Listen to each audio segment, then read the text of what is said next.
Eyes locked and hearts in tune. You believe in me and I trust in you, my God. Why I gotta leave? Welcome in to another episode of the Turn Fantasy Golf Pod. My name is Andrew Putters. I'm here with my friend and partner in crime, Joe Nicely. And this show is brought to you by Rotoballer.com. Rotoballer.com is your place to go for all your fantasy needs. We have great articles every week that they put out, and you can get on the PGA Premium membership right now for $49.99 for the rest of the year if you use the promo code NICE. Once again, that's rotoballer.com PGA Premium membership for $49.99 for the rest of the year. It's usually double that, so it's a great deal. But anyway, let's get to it. Joe Nicely, big weekend for the boys. Home crowd took it down. How you doing, Joe? I'm doing great, man. Doing great. Like you said, a huge week at the PGA. We got a ton to talk about. A huge win for one of our hometown boys who watches the turn and checks out Rotoballer. Brent Buckner, our guy, our buddy, took down $100,000 on Fanduel in a $7 tournament. Unbelievable, amazing. He did it. So congratulations to Brent. We appreciate your friendship. Appreciate you watching the show. Appreciate you reading everything on Rotoballer. Just want to say congratulations to him. There we go. There it is. T10 Dolly 2, our boy from the lower Maynardville area, took down $100K. Man, that's probably a good Sunday night right there. That's a good Sunday night. It was a pretty good Sunday night, I believe, but not a great Monday morning. Yeah. So Joe, what'd you get into over the weekend last week? Oh man, watch golf. It was kind of cool. I kind of like the late starts. I don't like it in the mornings, especially not Thursday morning. But kind of enjoyed on the weekends because you can just kind of hang out, watch golf at night. Went over to our buddy Stacy's house Saturday night, watched golf with him. Then played golf Sunday morning in the 840 group. And then watched golf last night, man. Watched our guy, Colin Morikawa, take down his first major. It was awesome. It was an awesome event, man. Great final round. I know me and you talked. We texted back and forth several times. This golf course is too good for them not to play. I mean, geez. I mean, I think it's even U.S. Open ability. I know that the winning score was 13 under, but I mean, they moved a bunch of tees up. They left the tees back. Those guys are shooting 7 under at best, and actually, soften the golf course, soften the course up for them there on Sunday. So yeah, I totally agree, man. I mean, you'll have your architecture nuts that'll probably point and say several things that are wrong with it, but the thing that stands out is probably the greens are a little simple, but I think it's an absolutely great golf course. Would love to see it on the schedule more often. Like you said, I think it's great for hosting major championships with the setup. Played tough, but also scoreable. Some really interesting short par fours. Risk reward involved. I love the course, man. I thought it was great. I wish we could see it sooner. Yeah, me too. I was big on Sergio this week. You're an anti-Sergio guy for personal reasons, from our little private league from back in the day. But, I got to watch a lot of him on the ESPN Plus because he was in the feature group both days before they missed the cut. And after seeing the way he acts on the golf course, probably be off of him from now on. Now, I understand that they did gimmick up a couple of the par fours a few days to make them drivable, and they got probably unplanned wind conditions because I saw John Rahm hit a hybrid or a 5-wood on to a par 4. They definitely didn't want that. But what's your thoughts on gimmicking up a couple of the par 4s a little bit? Think that they I got a little think it's bad luck? fun. I think it's fun, and it's fine to a certain extent, as long as we don't see it every day on every hole. I think it's exciting. The players enjoy it, which you obviously are in that position a whole lot more often than me. But I mean, it's fun when there's a drivable par four out there, right? So and these guys enjoy that too. It makes the game fun. It's fun to watch. We saw one of the most dramatic shots maybe in PGA Championship history Sunday on 16, the drivable par four, when Morikawa hits driver to like 6 feet. So I mean, I think there are definitely circumstances where it's fine. It's just fun. It's good for the game. It's good for TV. The players enjoy it. So I'm totally fine with it. And honestly, as far as Sergio having problems with things, I don't think we're ever going to have everything up to Sergio's standards. He's been complaining for about 20 years. So I don't imagine that's ever going to stop. That's just kind of who he is. So, yeah, I don't think we can let Sergio determine how the courses are going to be set up. I definitely agree. What are a couple of the guys that you feel like we missed out on? I'll go ahead and throw out one name for you right now, and that's you should have had a little exposure to Matt Wolff, and definitely missed on that. The reason I say that is because the golf course is so long. Yeah, I totally agree. Wolf sticks out obviously because he had an amazing round Sunday, and he'd been playing excellent golf. So I missed on Wolf, and really I would say the Bombers in general. I feel like I missed on. I just didn't think it would be that effective. We knew the course was going to play really long. We talked about that last week. The long par fours, long par fives. But I didn't feel like the Bombers would have that much success. The rough was obviously penal, but they were able to handle it fairly well. So I definitely missed on Matt Wolff. Bryson DeChambeau was probably my big miss. I had very, very little exposure. Just wasn't a huge believer in him last week. I'm a believer in his overall. Obviously, I was wrong about that. But that's one of those things you just got to live with, man, especially in majors. You can really get off track by trying to play everybody every week, but especially in majors, you have to make some tough decisions. You have to be willing to fade guys that it's scary to fade. And Bryson was one of those guys for me last week. I was really impressed with how he played, drove the ball great. Had one of those weeks like we talked about on this show where he was near the top of the field and driving, near the top of the field and putting. And when he does that, he's going to have a chance to win. His approach game still looked a little shaky around the green, still looked a little shaky. But overall, very impressive. And you have to think, man, we're months away, but somewhere like Augusta where there is no rough out there and he can just fire away on a long golf course, he's going to be tough. Cameron Champ's another one, long hitter that I wasn't on personally, but played really well. Scotty Scheffler was extremely impressive Sunday. So there were a lot of guys that popped up, man. I think we still got like 8 or 10 guys at 10 under right now. They're still fighting it out. Yeah, I mean, you mentioned Champ and Scheffler. They played well the weekend before too, on like what we said, a very similar style of golf. Not necessarily similar course, but similar style. Where irons were going to be a premium and driving the ball long and straight were a premium. Yeah, Scotty Scheffler, man, he looked like a real dude out there.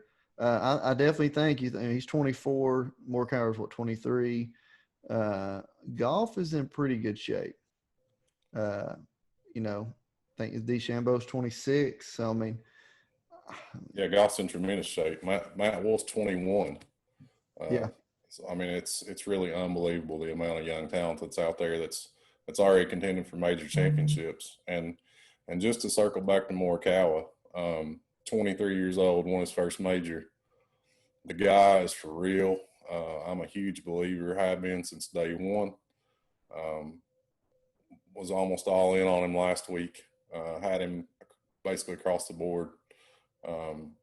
and I just think it's the first of many, man. I really do. I've said that he's the best young iron player I've seen since Tiger, and I firmly believe that. And that's the type of game that will translate to any course, any of these major layouts. He's going to be a threat because he hits his driver so accurately, hits his iron so well. And if he has a decent week putting, he's going to be in contention in a ton of these things just because he does hit his irons so well. So I very impressed with him, believed in him. He did it. Happy to see it, and I think we're going to see more out of him. I really do. I think he has a chance to be a generational type of talent out there. Yeah, I definitely agree with you. I mean, so like you said, so much young talent. I mean, I didn't realize Matt Wolff was only 21, but that's wild. Pretty interesting. It being 96 degrees here, I did 5 hours worth of yard work before I turned the TV on yesterday, and thought I was going to black out a couple times from being so hot. And you look at these guys there, and they're wearing sweatshirts, and they got. I mean, Tiger wore like a scarf thing all week to stay. He said it was very important he stayed hot all week, and that just it's wild to me that looking like that looks like what we dress like in November here to play golf. It's pretty wild. Yeah, I know it's really weird. You think California in August, and you think perfect weather, but apparently that's the norm in San Francisco. That's what we kind of expected. We talked about it on the show last week. As far as Tiger specifically, it was going to be tough for him, we thought, in this weather. Whether we can chalk it up to weather or anything else we want to, Tiger didn't do great, didn't play his best. So yeah, the weather was it's weird, but it wasn't a huge surprise. But I think it did come into play, especially in Tiger's case. Yeah. Another tournament out that way this week. They just started today. The U.S. Amateur Tournament at Bandon Dunes out in Oregon. And the Brook is represented there, ladies and gentlemen. A little kid by the name of Ryan Hall. I believe I say little kid. He's like a sophomore, junior at University of South Carolina. He is born and bred at Beaver Brook Country Club, where me and Joe hail from. Unbelievable golfer. I mean, I think we looked right before we started recording. He was a couple over par, 84th place. They played 2 days of stroke play before we get into match play and need to be in the top 64. I'm assuming this year they did like they went off rankings and stuff to invite people in certain tournaments the way you did them, I'm imagining, because they didn't have any qualifying for USGA events this year. Is that what you understand? Yeah. Yeah, I think so. Yeah, and he qualified last year, and plus he's highly ranked in the USAM world. And but there's several guys from the East Tennessee area. I think every state's represented this year evenly because of the way they did the invitations. But shout out to Ryan Hall from the Brook. His dad is works for a company here in Knoxville. He's a greenskeeper at a couple of golf courses, or overlooks a golf course. I know for sure, maybe a couple. But good family, good golfer, great kid. Yeah, he is literally a golfer. Hits it right down the middle, hits it on the green, makes putts. It's fun when they come out and play their little games. Joe gets to go out there and ride around and watch them. But big shout out to Ryan Hall from Beaver Brook Country Club, Halls High School, Knoxville, Tennessee. Take him down out there, big guy. So let's get into this week. Crunch season. Short season with the COVID outbreak. We're right into the playoffs, and I didn't even really realize that. Coming out of the WGC that we, was it the Barracuda that was going on simultaneously with the Memphis tournament? Is that correct? Yeah. I didn't realize that tournament was so important for a lot of guys, especially our boy Stallings, who went from 127 down to 115 in the rankings. So this field will have 125 players. They're going to take it down to 100. Is that correct? After level one or the first week? 125 to 100, I think this is actually the last week before the playoffs start. So these guys are fighting for position going in. Next week will be the actual first round of the playoffs. Oh, so this isn't the playoffs. Yeah. No, this is the 3 weeks. Yeah, there's the Northern Trust next week, and then there's a couple more before the Tour Championship. But I don't think we're actually in the playoffs yet. Gotcha. Well, that made me look a little stupid, but that's all right. So You can anyway, edit that out. 2020 Wyndham Championship is played at Sedgefield Country Club, which is a part of the McConnell Golf Group.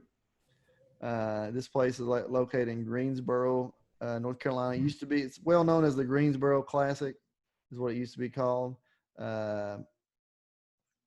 It's about par 70, about 7,100 yards long. Course record 59. The old Snedeker shot, not Tennessee boy, shot in 2018.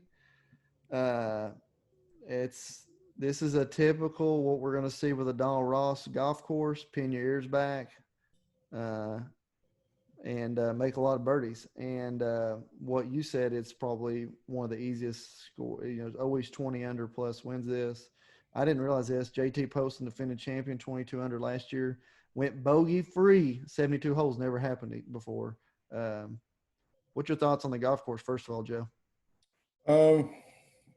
It's going to be easy. It's going to play easy for these guys, especially the form that a lot of them are in. Shorter golf course, we're going to see a lot of guys have to scale back off the tee, looking to find fairways, smaller greens, but it plays super easy. You're going to have to at least be at 20 to even have a sniff of this thing, more, maybe even 25 under this year, depending on how the weather affects the course. But, it's Donald Ross over in North Carolina, looking for guys that can hit fairways, hit greens, make birdies. Given very, very little weight to distance this week, which is a pretty rare thing anymore with the typical layouts we see. But given basically no weight to length, it's not really going to come into play this week. They're not going to be able to overpower this golf course. Henrik Stenson went here a couple of years ago and literally never hit driver the entire week. So, it's just not important this week. I'm looking for guys that can hit their irons extremely well, good proximity numbers, guys that can get hot with the putter, not worried about length, not so much worried about scrambling, because we need these guys making birdies anyway. Birdie makers obviously are somebody we're interested in, but yeah, it's going to be fun, man. It's going to be a little shootout, kind of a different flavor than last week, but it'll be fun in its own way. Yeah, you kind of hurt my feelings with bringing up Stinson, bogeyed 18 in the PGA to miss the cut. And discount his distance. At that time, he was hitting his through at about 295 off the tee. So he can still get it out there with that thing. But, you got to look at guys that play Donald. I mean, we're going to see this basically with every Donald Ross golf course, because most of the Donald Ross Society has decided to, when they go to these courses that are very well historically known, they're going to advise them to cut the trees down, make, natural areas, runoff areas. And unfortunately, it's evolved into a place, Birdie Fest, about every one there is out there. You look up in Detroit when we played, 20 under Matt Wolf, right? And then, what was another Donald Ross we played? Just Minnesota, right? Wasn't that Donald Ross? I don't know if it's a Donald Ross. I know the Rocket Mortgage Rocket Mortgage, yeah. Up at Detroit Golf Club, yeah. It's a Donald Ross course that we've seen very recently. So kind of gives you a good idea what type of conditions we're going to have here. Seems like a lot of these guys play well on any Donald Ross track. But yeah, man, birdies this week. That's what we're looking for. Going to be the name of the game. Birdies and great iron players. Yeah. One difference in a lot of the Donald Ross courses that you're going to see on tour is that this one actually has Bermuda greens. Most Donald Ross golf courses historically are bent putting surfaces. This one's Bermuda. So you want to put that, you want to think about that when you're looking at players. And the man that loves this golf tournament so much, he named his kid after it, putts good on Bermuda greens. Webb Simpson. The last time, man, he jumped right out. Greens, he won the tournament. So, what's your thoughts on Webb this week? He jumps right out. He's up the top of the board. Obviously, Brooks is there, but I don't know that I'll have any Brooks this week after last week. He's one of those guys that can win any week, but you have to wonder, that was a pretty brutal pretty brutal final round. And he's one of those guys that, gives himself motivation. So who knows, maybe he's going to come out motivated because of that. But you have to figure it's a huge letdown for him. Don't know how up he'll be for this event. So I immediately go to Webb there at the top. Finished inside the top 3 here the last 3 years in a row. Has won it before. Playing great golf. Won 2 times this year. Not really a weakness in his game. If there is, you might point to his length, which we already noted it's not going to be an issue here this week. He's the prototypical Donald Ross type of golf. Fairways, greens, great putter. So, yeah, very interested in Webb this week, and he's kind of my number one option at the top of the board. Who else you like up there as you move down? I mean, I obviously love to answer until you just told me 5 minutes ago that he WD'd. So who else you want up there on the top? Yeah, answer's out. Above 10, I never play him, but Paul Casey's fits this course well. He's played well here in a couple of previous visits. Actually putted decent last week, which is kind of mind-blowing. But he's playing excellent golf, tee to green, just needs to get that putter going. So he's definitely a guy you can consider up there. I know you're probably more likely to roster him than I am, but you can give Paul Casey a look. Other than that, Tommy is always interesting. He played well last week. We talked about him on here that he's capable of going low on tough golf courses, but we don't always love him in birdie fests.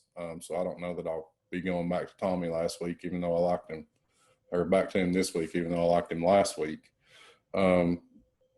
Justin Rose, a call of yours last week, played well, but I don't know that I'll be there with him this week because he is inconsistent. So there's not a ton that I love at the top of the board outside of Webb. I would almost be comfortable going with Webb and then dropping down into the 9s. Is there anybody up there you want to change my mind about that you're in love with this week? I mean, just scrolling through here, I mean, you gotta love. I mean, I won't say you got love, but Patrick Reed is so hard to put a finger on. He's a guy. He makes, I think his birdie average is higher than anybody on tour. Makes more birdies than anybody, which we need in fantasy. I'm kind of down on Fleetwood and Casey just because their consistency numbers are not really there for me yet. You did bring up a great point that Fleetwood, he had 2 great rounds this week. He had 1 great round the weekend before. Definitely played awful on Sunday. I've still got a real bad taste in my mouth over Casey over the Twin Cities when he missed the cut in the easiest field of the year, which is he should have been a top 5 contender there. I like Rose a lot. I'm always going to like Rose. I mean, last week if you'd have been on all the Europeans in the 7s, you'd have played. You'd had great lineups. Except the 2 that I was on, Sergio and Stinson. So, Justin Rose, and then Adam Scott, another international player, not European, but Fleetwood, Casey, they played so good. They're all right there going into Sunday. I mean, Justin Rose, he's still grinding out on 17, 18 with no chance to win. Grinding out like he's got a chance to win. So you got to love that. He's always going to try hard. He's a grinder. I mean, I would almost chalk up a top 10 this week for him after he's got his putting and game back in shape. I think Reed's interesting play. I really don't like – as bad as he's playing, as easy as this golf course is, we got to take another look at Spieth. He can get all over this golf course and make birdies. Yeah, that's true. He's worth a look this week. I don't know that I'll be heavy on Jordan. Man, he's just grinding so hard right now. I don't know if you saw it on Twitter, but last week he was on the range late by himself, just grinding. So, I mean, he's doing everything he possibly can to try to find it, but he just cannot get it there consistently right now. But, a week like this where he can go out there and just kind of let loose, try to make a bunch of birdies. He's played well here before in the past. You can definitely give him a look. They're in the 9s. I'm kind of interested in a couple of those guys right there in the mid-9s. Harris English is very interesting to me. He's just been super solid. Been great in all aspects of the game from tee to green, gaining strokes in every major statistical category. he's been a top 25 machine this year, both before and after the break. I think he's ran off 4 straight top 25s in the last 4 starts, gaining strokes in every area. So certainly interested in Harris English there. A really complete type of player. And if you want to go balance, you can start your lineup there. Just below him, Billy Horschel, who is not as consistent as English, but we know has upside. He's playing good golf right now. Great Bermuda grass putter. He's from Florida, so obviously loves Bermuda. Anytime we can get him on there, always worth a look. So definitely interested in those two. Then you can drop down into the 8s, man. There's some solid options as well. Is there anybody you're liking in the 8s? I mean, I'm going to have to take a hard look at 3 guys I don't like to play, and that's Snedeker, Ryan Moore, and Kisner right there grouped together just because Kisner's a great putter on Bermuda greens. Snedeker seems like at times he plays well in bunches, and then he goes away for a while. Ryan Moore, we've documented, plays well on easy golf courses with regardless of the field. Just easy golf courses in general, he seems to maybe make less mistakes than other people. Maybe he doesn't play real hard. I always thought he played real hard courses better, but if you look at his strokes gain statistics on easy golf courses, he's about a stroke better against the field normally than on harder golf courses, which is kind of surprising because he's such a grinder. But those 3 guys I'll have to take a look at. Hate rostering Kisner because seems that every time you do, he plays awful, and when you don't, he finishes top 5. Like I said, Snedeker's very inconsistent, so it's going to be a gamble no matter what. I mean, did you forget to mention Sergio there? I didn't. Sergio will be. I know you love Sergio. he'll probably finish 3rd this week. You know, coming off a week where he destroyed you last week, I didn't think you. I didn't think you were going to bring him up. But well, yeah, man, a couple guys you touched on. Ryan Moore, I actually really like. He's always kind of tough to peg, but he's playing well. He's hitting his irons great. Coming off 2 back-to-back T12s in his last 2 starts, and he's played well here. So I do like him. Sneds, he's a course history beast. Shot 59 and 1 here a couple of years ago. Has played extremely well on this course and other Donald Ross courses. But he's not showing anything right now. So for me, that'll probably be one of those guys that I just have to say, if he beats me, he beats me this week. Even though I do love the course history and love the fit. We see these guys sometimes in bad form come to courses they love and start playing well. So it's certainly possible for him to do that. But personally, I'll probably be off. A guy I'm really interested in, and he's just very scary to roster, kind of like you were talking about Kisner, for me, is Siwoo Kim. They're at 8,600. He's a former winner here. We know he runs extremely hot and cold. Won the Players a couple of years ago, so we know he has undeniable talent, but he just has trouble finding it from time to time. But he's playing extremely well right now. Gained strokes on approach and tee to green in his last 3 starts. Played well at the PGA last week, had a T13. He was 8th in the field in strokes gained tee to green. So I think he's coming into a course that he's very familiar with and likes. So there's a ton of upside there. I wouldn't go there in cash games, but definitely like Siwoo in tournaments. Then you start getting down in the 7s. Starts thinning out a little bit. Obviously not a strong field this week. Got Neiman sitting there at 79 at the top, who's maybe putted worse than anybody in golf over the past month, but he's still striking the ball well. These guys are going to have to make birdies here. So he would need to get that putter going, but he's playing extremely well, tee to green. I think he's 2nd in this field in proximity. So maybe a little bit underpriced, even with the bad putter in this field at 79, because he's definitely got some upside there. Who are you thinking down in the 7s? Anybody you're looking at in that range? I mean, you're going to have to be on Norlander and Chris Kirk, I think, at the end of the day. Norlander's had an amazing run. I mean, we're just waiting for it.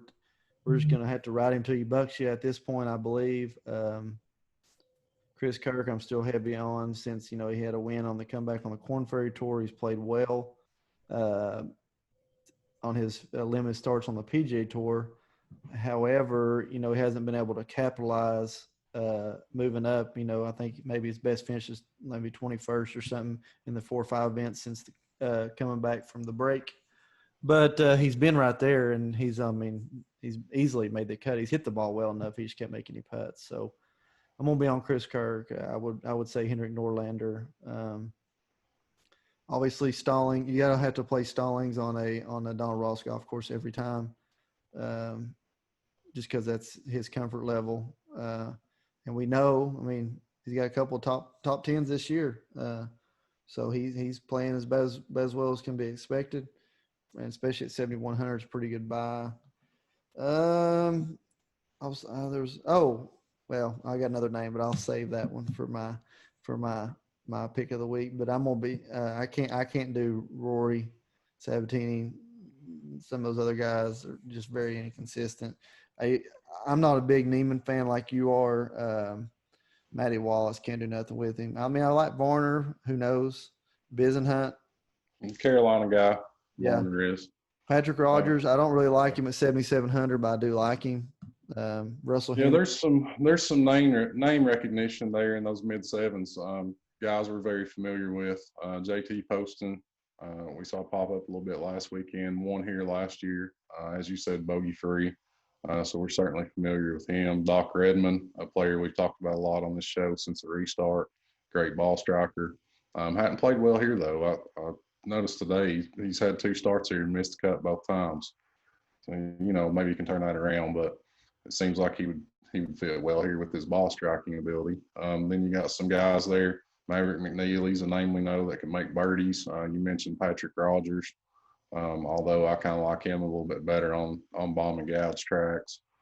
Then you go down, you get in the veteran guys, like you mentioned, Rory Sabatini, down there at the bottom, Jim Furyk, guys you kind of think on fairways and greens type of courses. Really like the Norlander call you made. Love how he hits his irons and love how he putts. It's kind of a recipe for success here. We've seen a lot of guys win this tournament doing just that, hitting their irons great and making a ton of putts. So Norlander's certainly in consideration for me. A couple other guys, some familiar names. Sepp Straka has been playing good golf. We talked about him a little bit last week. We talked about him on some previous shows. Like him down there. Matthias Schwab is a kid that kind of a lot of guys around the DFS industry are getting interested in because he's a great ball striker, horrible putter. I think he shot like 67, 76 last week or something like that to miss the cut at the PGA.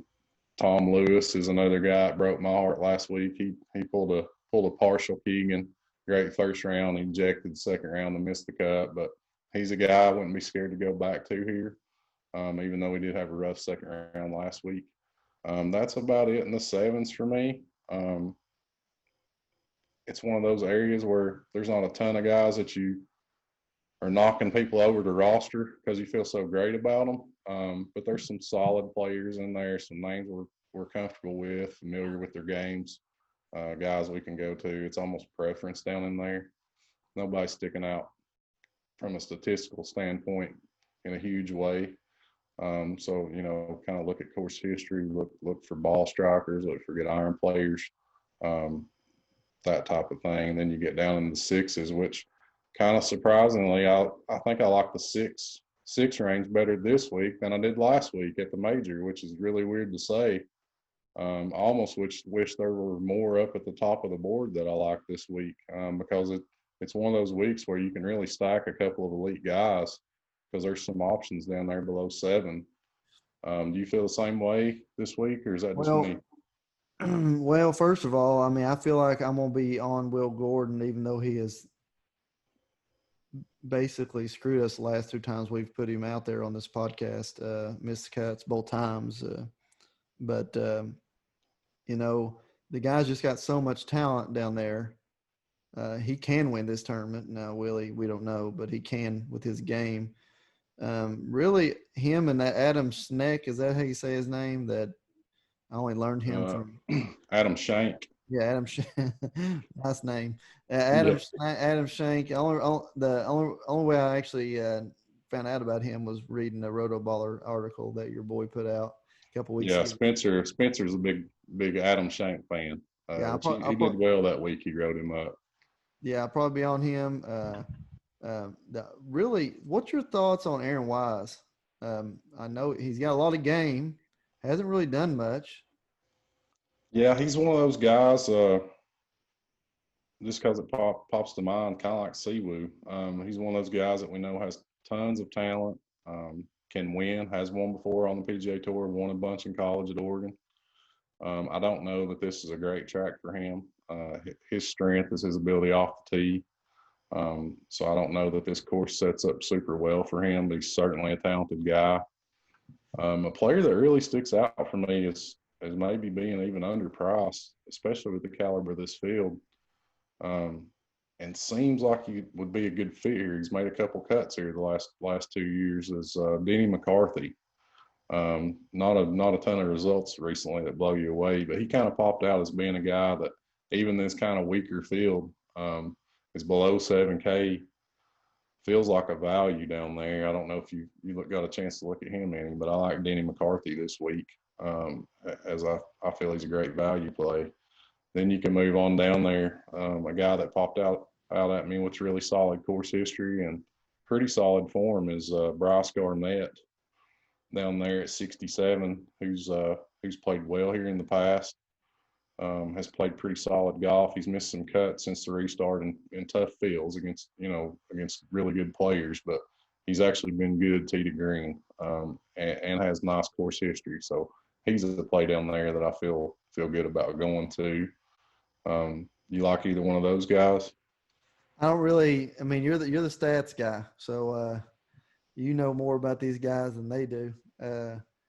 I don't really know hardly anybody down here in the sixes. I mean, guy kind of semi broke my heart last week. 4 under on the first day, going to 17, or actually their 8th hole.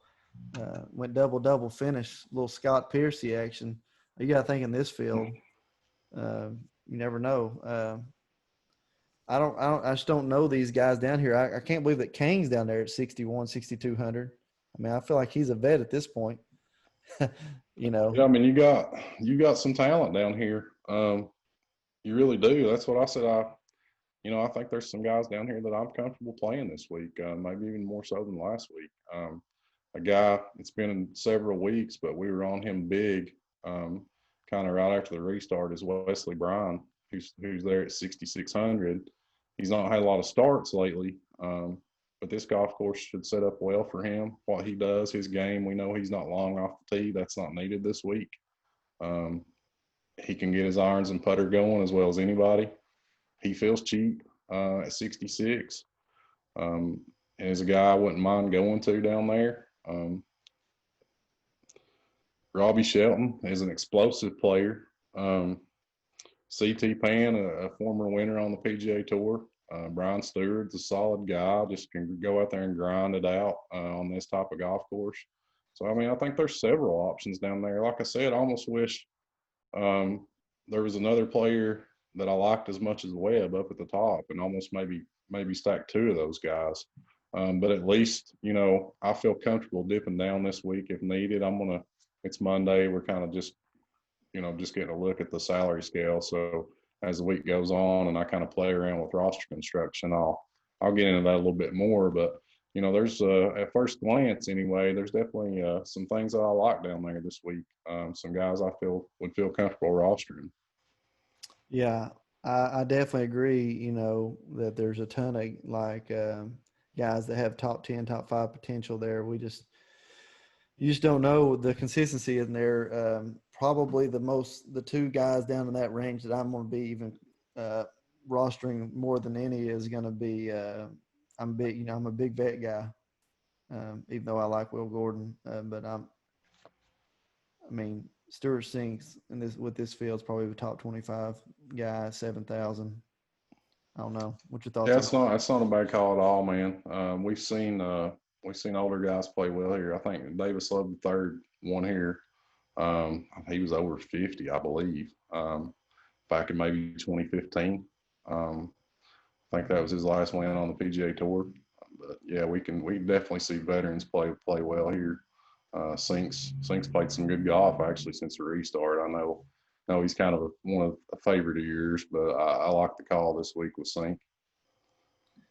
Yeah, he basically is special in my heart because when I took down the Canadian Open a few years back, he was the key piece to that victory with that little 66 on Sunday to finish in 11th place. Never forget it. That little Never forget it. 66 with 8 birdies.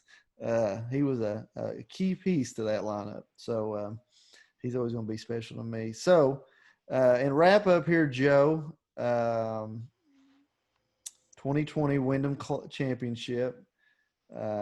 Who's your guy this week? I whiffed last week completely compared to weeks past, but who's your guy this week? I've got one locked and loaded. You got one locked and loaded. I already brought his name up, but I'm gonna say my kind of off the wall dude down there that I feel good about at first glance is Denny McCarthy. I think he's underpriced in this field. He's a quality player. He can get amazingly hot with the putter, which we've seen guys like Snads do here and win. So my guy down there is Denny McCarthy. Can't wait to hear yours, man. We gotta get back on track this week. Stinson was a solid pick last week for you. A little unlucky on him, but who you going with this week, man? So this week, I'm going for a guy that has frustrated me more than he's probably the most frustrating golfer on the PGA Tour throughout his career. He got 90 top 10s in his career. Okay. He is a lock. And with fields like this, he's like a top 10 almost automatically, which means he'll probably miss the cut. Charles Howell III is overlooked he was supposed to be this powerhouse and he just like disappeared, but somehow he's made $38 million in his career. So, yeah, he's made like $40 gazillion with like 1 or 2 wins. All the dude does is hit it down the middle about 300 yards and on the green. And, he doesn't putt great, but, if he gets that putter going, he can win this week. I like it. I can see him in the Andrew lane. So I like that call for you. That you seem to do well with those veteran guys. You got a good feel for when they're gonna pop up. So I like it. I have to get a little CH3 in there just because of your pick. Yeah, I probably I love Stinson last week on that golf course, and he just, especially with his how well he hit it in Memphis as far as just dead straight. He didn't make a lot of putts, but golly, middle of the fairway on 18, hit it 40 yards left of the green, makes bogey, misses the cut, detrimental. Man, that's brutal. That's brutal from the fairway. Yeah. This week we could see, some high-owned guys miss the cut. If you don't shoot 3 or 4 or 5 under, you're gonna miss the cut. So. Yeah, you have to wonder about motivation and where some of these guys are mentally coming off the major, going into the playoffs next week. And it's what we call in football a letdown spot, sandwich game right here. We're coming off a major and about to roll in the playoffs, so we could see some kind of weird stuff happen. Like I said, Brooks is kind of a big concern as far as that goes for me. I feel like Webb's going to come to play. Fairly confident in that. Though he's missed a couple cuts since the restart, even though he's played really well. But yeah, we could see some big time guys miss the cut, which in a way makes you almost want to go more balanced with some of those guys we like and mentioned in the 9s and 8s. But even with those guys, you feel like you're kind of gambling. It's not guys you're all ready to push your chips in the middle on. But yeah, man, it's going to be an interesting week. Going to be a fun week. Look forward to it. Any golf is good golf, man. That's right. Yeah, that's right. After not having it for several weeks. So, what do you got for us this week on Rotoballer, buddy? What do you got coming at us? Man, we got some great stuff. Had a huge week last week for the majors. Some great calls by the guys over there. I put my horse for the course article up today. You can go check it out. It's free. Spencer dropped his Draftkings picks over there. That's also free. I'll have a free Fanduel article up. So, we want to encourage you to sign up for the premium because you get an amazing lineup optimizer, amazing research station with ownership projections, some really good betting articles that you get with premium, but we also have a ton of free content. We'd love for you to go there and check that out and see what you think about it. All right, buddy. Rotoballer.com, promo code NICE. Hit them up. A lot of good stuff. And Joe, we got anything going on the rest of the week, golf wise? Or I played once last week on vacation.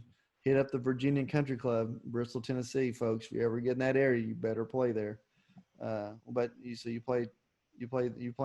So today's Monday that we're recording this. You're gonna play tomorrow afternoon, right? I'm gonna try to get out tomorrow, maybe tomorrow evening. Maybe it might rain here, so I'm not sure, but I'm gonna try to get out maybe tomorrow evening or Wednesday evening. I hit it pretty well Sunday. Kind of got it going a little bit for me anyway. On the back, I think I shot 42, which is good for me. The best it had felt in a while. I've really been struggling, which I know a lot of guys watching are like me, kind of average high handicappers. That it comes and goes. Have stretches where you play well and stretches where you play bad. So anytime you feel like you're playing a little better, you want to get out there more. So I'll probably try to get out there one evening this week.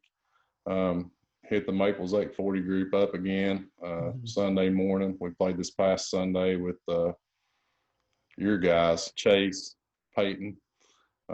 Still trying to get the match set up. They're ready in their minds. I don't know if their games are ready, but they're ready to go for you for the match. So we'll hopefully try to get that set up. Soon, and then you and I and Brent, our buddy that won all the money this past week, we got a fantasy football draft coming up here in a couple of Sundays.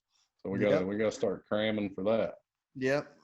Hopefully we'll have a season this year, and you will be getting to hear a lot of the inside scoop on our fantasy league, which, trust me, folks, you don't want to miss out on. It's highly entertaining, to say the least.